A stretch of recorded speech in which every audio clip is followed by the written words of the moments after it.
What's up, guys? Razio here, and I know my room's a mess and I look like shit, but that's okay. The power's been out of my house all day today. It finally came back up, and I want to make a video because Ion Hazzikostas recently released a big statement about World of Warcraft Shadowlands, and I want to talk about it. So, a warning first and foremost: you're likely, if you're a snowflake or you're a top 1%er, you're gonna get butthurt. But anyway, let's just go. I am Razio.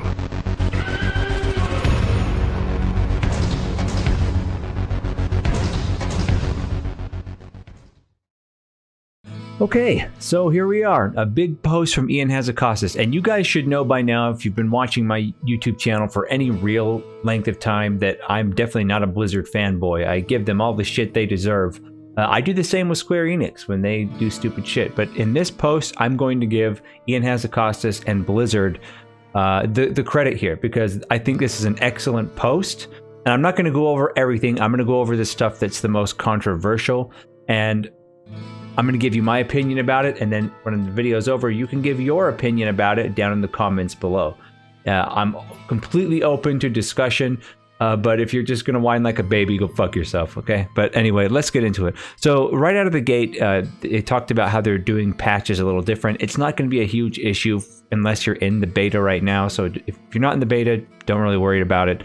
It's once Shadowlands launches, it'll still just be a patch that you download and you go in, okay? Alt leveling, all I'm going to say about what he said here is they're making it an option now. Once you have one character at level cap in Shadowlands and you make an alt, you can either choose to immediately, right at level 50, and throughout that 10 levels of leveling to level cap, already have your covenant picked on your alt, or you can choose to go the traditional route and go through all the zones in the order you did the first time you ever played it and follow the storyline exactly the way you did it, and do it that way if you want to. So it's going to be completely up to you. I think that's really cool. It gives people more options when they're getting alts up. Torghast, he talked about a little bit. And the biggest complaint with a lot of people with Torghast was the entry quest was way long. And so again, for alts, it's going to be a pain in the ass, and they're changing it. So on your alts again, you can skip a lot of it and still get access to the legendary crafter and pretty much get through. They're also adding Twisting Corridors, which is going through a lot of tuning. The Twisting Corridors is like the challenge mode where a lot of the like very unique Mage Tower-esque, if you remember Mage Tower from Legion, cosmetic rewards you can get through, challenge yourself that way. I think that's really cool as well. Now, here's one of the big pain points that we've seen a lot of people talk about. I mean, from every big YouTube creator for a while, Asmongold, Preach, a lot of people have had their very vocal opinions about what they think about covenants, and I think I might be in the minority when I say that, yeah, I know covenants are going to have some pain points and there's going to be some problems, and they're not going to be perfect. There's definitely going to be some imbalances that are going to need to be tuned and worked out throughout. There definitely are going to be points where there's one covenant ability or covenant choice depending on your class that's going to be better or best than the other ones, and I hope Blizzard can really organize that. I'm in total agreement with a lot of people when they say that that could be a huge issue. I agree it could be a huge issue. But where I differ, and let me kind of skim through and read Ion Hazzikostas' post about covenants. Covenants are the centerpiece of Shadowlands and have been the subject of passionate discourse across the community over the past weeks, which has been mirrored by discussion and debate within our team. From the system's first conception, selecting a covenant was crafted to be a weighty decision, shaping a character's abilities, cosmetic rewards, and access to endgame story arcs and sanctum systems. A weighty decision, almost by definition, comes with some amount of stress, whether anxiety about making the wrong choice or just evaluating various pros and cons, and wishing there was a way to just get the best of all worlds. In designing the system, we've done what we can to minimize the burden of regret, which I think is great. That's an uphill battle they're going to be fighting through the whole expansion. These measures should be fully enabled by next week's beta release. Now, what a lot of people bitch about, right, especially the top 5 to 1%ers, is they want to be able to change everything on the fly, and they make the excuse, well, WoW has never had anything where it was that permanent before, but at the same time they say we want shit We want retail to be more like classic, to be more like vanilla WoW, right? When WoW was better. You can't have it both ways, okay? The Covenant system and the more permanent choice, and even then, it's not permanent. You can switch, and then there's just a 2-week cooldown to go back to one that you were in before, okay? So it's not completely 100% permanent, but this is Blizzard's step in the RPG direction. Now, I agree with Preach and some people who say that certain aspects of it don't feel RPG-ish. For example, if you're a Death Knight and you pick, Kieran, and then your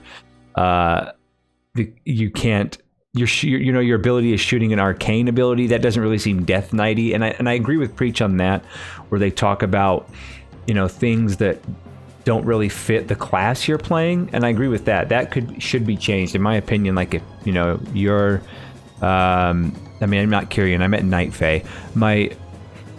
Let's say you're what I would do is if you were a Death Knight and you picked Night Fae, you still get that same dot ability, but instead of being arcane, it's like does shadow damage or something, like it shifts depending on what class you have. That's what I would do personally to bring that RPG flavor back. But having stuff more permanent like this, and the fact that Ian and the WoW team is sticking to their guns and saying we're not #pulling the ripcord, which a lot of fucking people have been saying, it gives me some mad respect for them that they're sticking to their guns on this, because if we want WoW to go in more of a direction of an actual MMORPG or an RPG, and keep in mind MMORPG's roots are in Dungeons and Dragons, where you would make huge choices that were really, really permanent, you can already change so much in WoW that you couldn't change back in the day. For example, back in the day, you couldn't have both factions on the same server. You couldn't race change. You couldn't level boost. You couldn't even change your appearance, really. There was no barbershops back then and everything. You were just, all your choices you made at the very beginning on that character were permanent forever, right? Even just re-speccing was a huge pain in the ass. I don't think we even got dual spec until, can't remember if it was late BC or in Wrath, but you used to not even be able to have more than 2 specs, and it was expensive to switch specs. It wasn't impossible, but it was a weighty choice to switch specs all the time. You kind of wanted to stick to one. And we've gone away from that over the years. Everything is changeable, right? You can race change. You can boost a character. You can change your appearance in every way. You at any time. You can have multiple, different both factions on the same server. You can server transfer. You can change specs on the fly. You can change talents within the specs on the fly. You can change your PvP talents on the fly. You can change, and with this system, you can still change. It just has a weighty cooldown if you decide to go back to the one you changed from. And you can still change your soulbinds and their trees in your soulbind at will. So they're still giving, this is like a tiny toe in the pool going back in the direction of real choice for characters, like making a distinguishable character so your character is different, even though slightly. If you are a warrior, you're going to be slightly different from another warrior playing the game. I think this is really, really good for the game to have more permanent choice, so not everyone's the same cookie cutter bullshit all the time, right? And as I've said a million times, and my last video is about it, fuck the meta. Okay, just fuck the meta. Don't worry about what's meta or absolute best, because if they get it right, what is absolute best is going to be only better by 2 to 5%. And on top of that, they said they're really trying to make it so, yeah, if you're like a Night Fae on one boss fight, you're going to have an advantage against everybody else in your raid that's not. But then the next boss right after, the Night Fae is going to be at a disadvantage, and whoever picked Venthyr will be an advantage. I think that's really, really good for the game and for having concrete choices. I actually have Ian's back on this one. I actually think, now I'm not saying it's going to be perfect and that Blizzard won't maybe fuck it up, because they're very likely to, but I'm going to give credit where credit is due. I think this is good for the game and they're sticking to their guns. We've also heard players are being worried about regretting their choice. Would prefer they did not have to choose at all. They could advocate that we offer a way to switch among various active abilities offered by Covenants without friction. See, when you remove friction from choice, then there's no fucking point. It might as well not even be there. That's my opinion. But these Covenant systems are thoroughly intertwined. Covenant abilities are often modified by Covenant-specific conduits and soulbinds. Most of those soulbinds, in turn, are unlocked through Covenant-specific narrative campaigns. And look, the fact that they're making alt so much easier here, you're going to be able to have a character in every single covenant if you want to. Granting access to one of these without the others would lead to an incomplete or confusing result. In short, pulling on that thread or cord, as it were, would unravel the entire fabric of the system. Even so, we would embrace the work required to rebuild the covenant system along those lines if we agreed that it would be an improvement, but we ultimately do not share that view. Sticking to their guns. And this is the good point here. Before starting an arena match, engaging in a raid boss, or entering a dungeon, a character in Shadowlands can change their specialization, talents, PvP talents if appropriate, their legendary items or other equipment, active soulbind, the chosen path within that soulbind. When it comes to customizing your loadout, the set of tools you're going to take into any given encounter offers more options than ever before, and you can almost entirely reshape your character on the fly to suit the moment.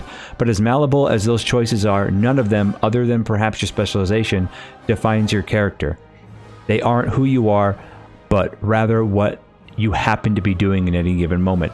This I 100% agree with. MMOs, WoW, Final Fantasy XIV, all MMOs that are modern have very, very much moved away from what is like individual character identity, right? And not identity in is what the NPCs view your character as, i.e. the hero. And it's more about how you view your character and how the other players view your character. And they're starting to slowly go back towards that, and I think it's good. And there's going to be some growing pains and a lot of bumps in the fucking road, but I think this is the right decision, man. And you know, if later on it turns out I'm completely wrong, then I'm completely wrong. But I'm just happy they're actually trying something different, because as I said, they know WoW's on its last chance here.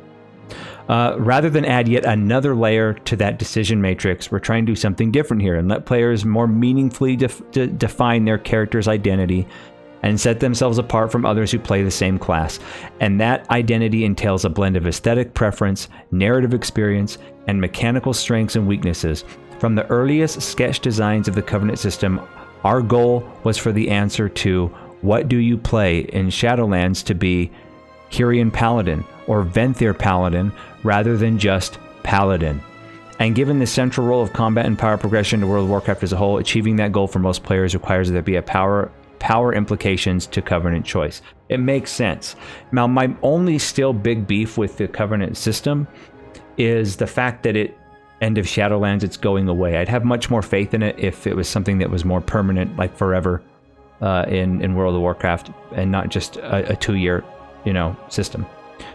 None of this is to say that development on Covenants and their powers is finished, or that we're not open to further changes. Far from it. We understand that when we offer a choice between competing packages of strengths and weaknesses, if we're not careful, especially given social and community pressures, weaknesses can easily overshadow strengths. This is something I've said on my streams several times, is a lot of people focus really hard on what things are weak instead of what things are strong. Unless the strong thing belongs to another class, then they're just upset and want it to be nerfed.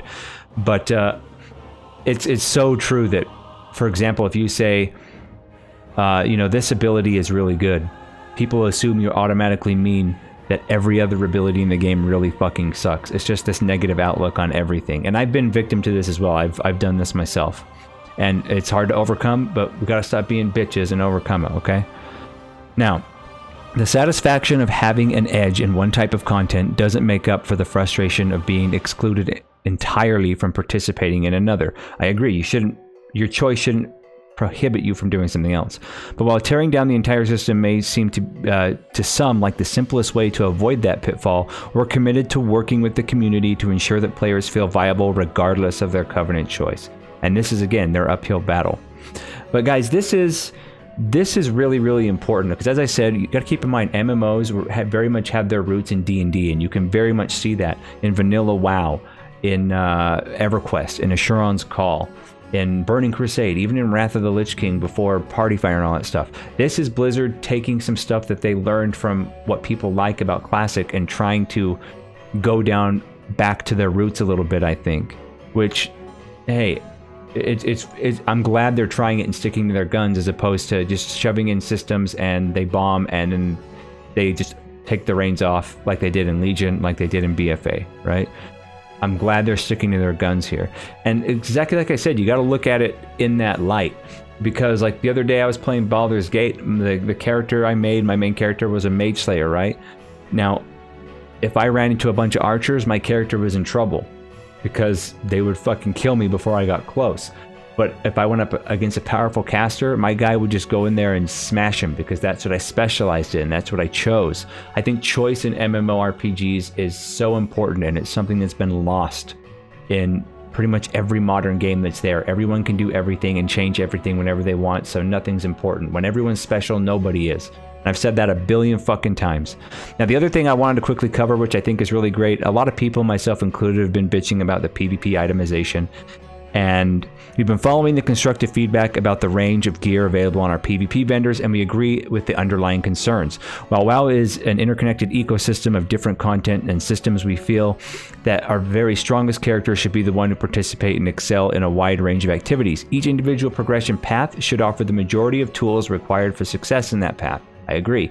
The current PvP vendors fall short of that goal. Again, props to Blizzard for fucking listening and not just sweeping it under the rug like they normally do.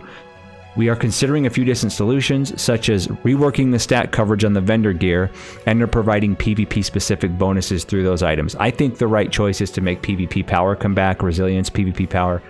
PvP gear should be best in PvP. It should be okay in PvE, and it should be best in PvP. Just like PvE gear should be okay in PvE, acceptable, but it shouldn't be the best. And as far as the itemization of the gear, I think that's a bigger... that is a symptom of a different problem. I don't think that has anything to do with PvP gear. I think the fact that the stats on the gear are not ideal reveals more that we're still having issues with what stats are good on every class, because if 90% of classes and specs are all going for haste versatility, that's a problem. That means mastery, crit are too weak and need to be tuned and need to be changed. Now this other thing, sockets. Well, we eliminated Warforging and Titan Forging in Shadowlands with the goal of increasing clarity and player agency over rewards. Now, pretty much I'm just going to sum this up. I'm not going to read the whole thing. Right now in BFA, you can still randomly get procs on your gear that drops that may or may not have socket, right? And a socket, they say right here, they understand that's still a lot like Warforging, and a socket plays or can increase your power if you have a lot of sockets significantly. So what they're doing is they're keeping the random proc for sockets in the game on gear, so you can get lucky and, you know, a piece of gear drops and, oh, it has a socket on it. But what they're doing also is you can also grind out an item that will put sockets in your gear. So if you're not lucky, you know, so instead of being like, oh shit, dude, I don't want this piece of gear because it didn't roll a socket, you getting a socket will be like, oh nice, now I don't have to grind out a socket, you know, placement for that one piece. It just came with one, great. But you're going to be grinding out more stuff to do to become best in slot. Put sockets in all your gear, and that of course is going to help the economy with jewel crafting and all that. But anyway guys, I wanted to go over this because I wanted to give Ian and the Blizzard team credit where it's due. Just like I said, I'm going to call out shit when I see shit, and I'm going to give you my opinion and give credit even when it's due, even if the people that deserve the credit I usually don't agree with or necessarily like.